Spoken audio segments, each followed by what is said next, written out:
ନୂତନ ବର୍ଷରେ ଆପଣମାନଙ୍କୁ ପ୍ରତ୍ୟେକ ସ୍ୱାଗତ କରି ଓ 2026ର ସମସ୍ତଙ୍କୁ ମୋର शुभेच्छा जनाए।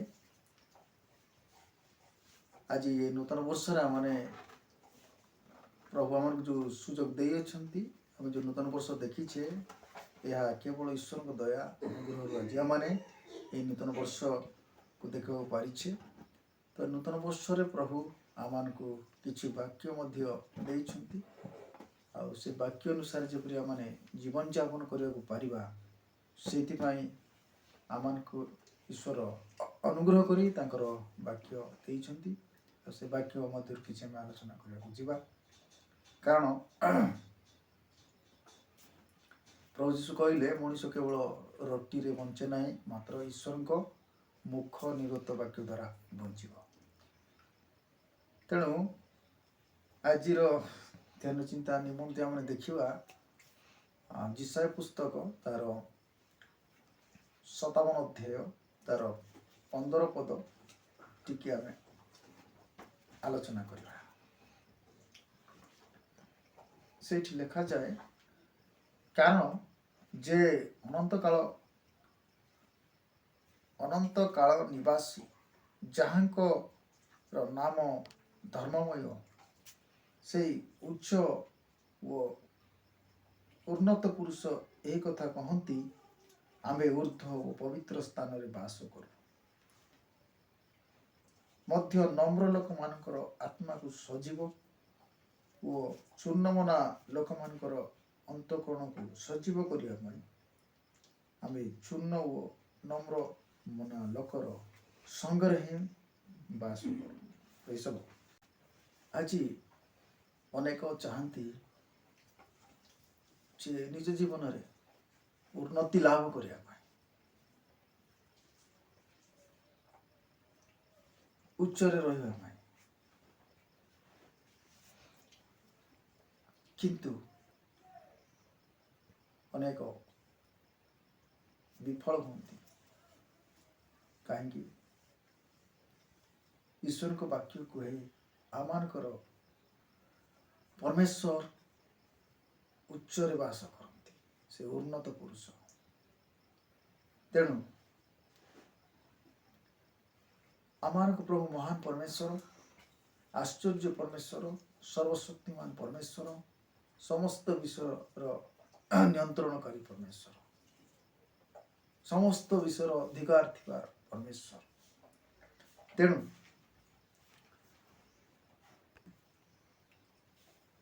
जे परमेश्वर क्यों मान सहित बास करने चाहते जे चूर्ण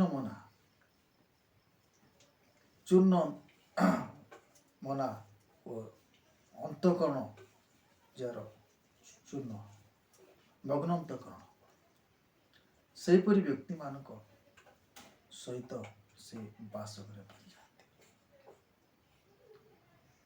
आज अनेक मन चूर्ण नहीं नम्रता नहीं चूर्ण मना और नम्र मना लोकों मध्य से कहते आम बास करवा आमर मन आज चूर्ण अच्छी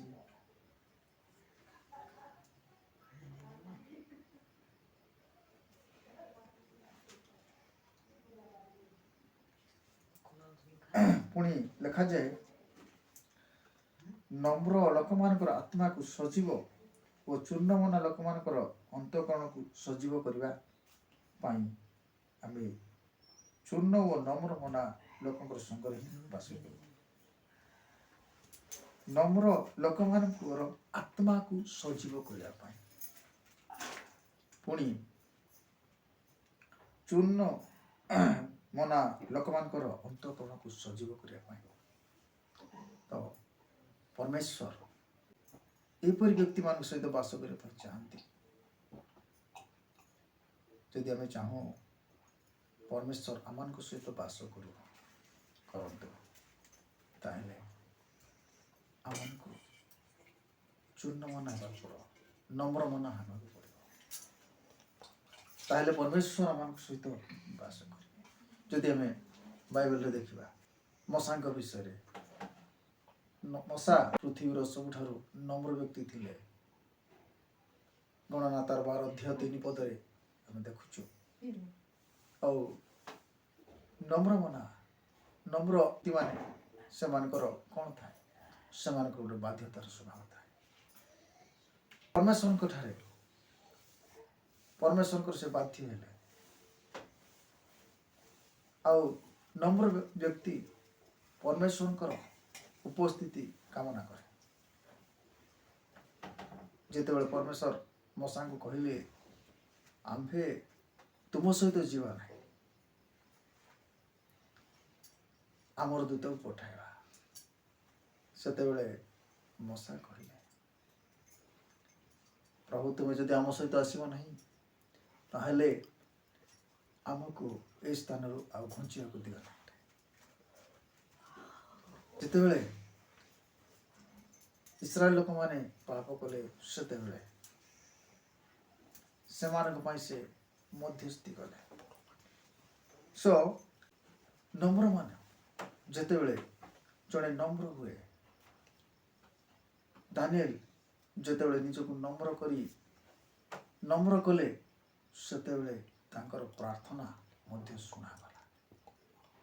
परमेश्वर शुणिले ग्रहण कले उत्तर देले। सो तेणु आमान को नम्र मान हवाक आवश्यक रही।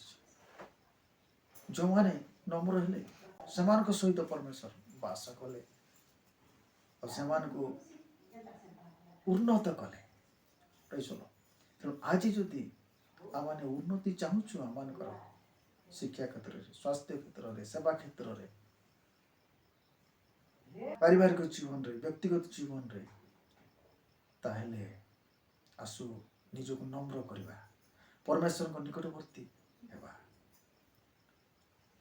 चूर्ण अंतकरण निकटवर्ती हेबा आउ से परी व्यक्ति मान सहित से बास करने चाहते।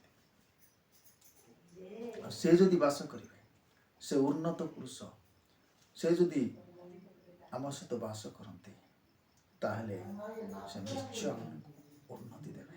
जब गीत संहिता 6 पदर लिखा जाए उन्नति पूर्व कि पश्चिम कि दक्षिण रु आसे नहीं उन्नति परमेश्वर ठार आसे कौन से दिगर आसे।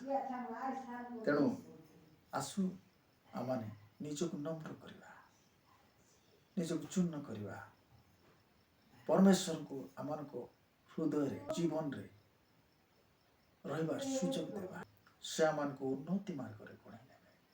एई 2026 निश्चित भाव में आम पाए एक उन्नतर वर्ष हो आशीर्वादर वर्ष हो।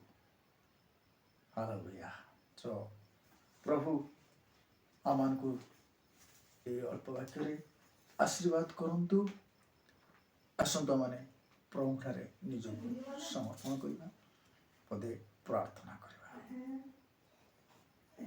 स्वर्गीय पिता तुम अति पवित्र नाम को धन्यवाद करुछु। तुम वाक्य शुणा देल प्रभु जी प्रभु तुम्हें अनंतकालीन परमेश्वर तुम्हें उच्च उन्नत पुरुष तुम्हें उद्धरी पवित्र स्थान बास करुछ। नम्र मना चूर्ण मना लोक मान सहित तुम्हें बास कर पसंद कर मन नहीं प्रभु मान को से मन दियो आम सहित तुम बास कर प्रभु आम तुम उन्नत मार्ग गढ़ाई दियो आम जीवन में तुम उन्नति आनी दियो। जो भाई भाई मान आज मोबाइल माध्यम प्रभु शुणुंट से आशीर्वाद करो प्रार्थना सुच धन्यवाद सकल गौर अल्प अंतरता मुक्तता प्रभु जीशु के नाम मांगुछि आमेन। प्रभु समस्त को आशीर्वाद करंतु। जदि आपन को भल लागिथि ताहेले निश्चित भाव में गोटे लाइक करेंगे। Praise the Lord. प्रभु समस्त को आशीर्वाद करंतु।